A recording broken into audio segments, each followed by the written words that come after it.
ఆంధ్రప్రదేశ్ రాష్ట్ర ప్రజలు ఒక రాక్షస పాలన నుంచి ఈ రాష్ట్రానికి విముక్తి కలిగించారు.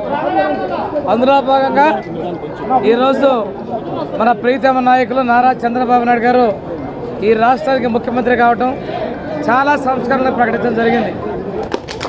ఆంధ్రప్రదేశ్ రాష్ట్రంలో ఒక దార్శనికుడు, ఒక పరిపాలనా దక్షుడు శ్రీ నారా చంద్రబాబు నాయుడు గారి మంత్రివర్గంలో స్థానం సంపాదించుకోవడం పూర్వజన్మ సుకృతంగా, అదృష్టంగా భావిస్తా ఉన్నాను. ఈరోజు నేను ఒకటే చెప్తా ఉన్నా, చెప్పిన దాని ప్రకారం ల్యాండ్ టైటిల్ యాక్ట్ మీద సంతకం, నిరుద్యోగులకి ఉద్యోగాలు కల్పించే ఫైల్ మీద సంతకం, ఏదైతే చెప్పినట్టు సామాజిక భద్రత పెన్షన్లు మేము 3 నెలల ముందు నుంచి ఇస్తామని చెప్పామో అప్పటి నుంచి రేపు నెలలో 7,000 రూపాయలు పంపిణీ చేసేటువంటి దాని మీద సంతకాలు పెట్టడం జరిగింది.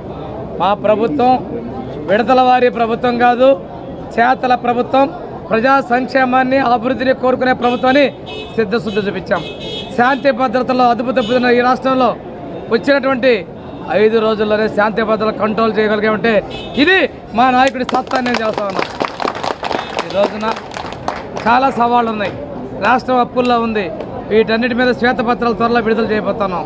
అంతేకాకుండా రేపు అసెంబ్లీలో పలు కీలక బిల్లులు ఈ రాష్ట్రంలో ప్రవేశపెట్టబోతున్న విషయాన్ని కూడా మేము తెలియజేస్తున్నాం. మన జిల్లా విషయంకి వస్తే ఎన్నికల ప్రచారం మేము చెప్పినటువంటిగా వెలుగొండ ప్రాజెక్టు పూర్తి చేసేదానికి కంకణం పట్టున్నాం.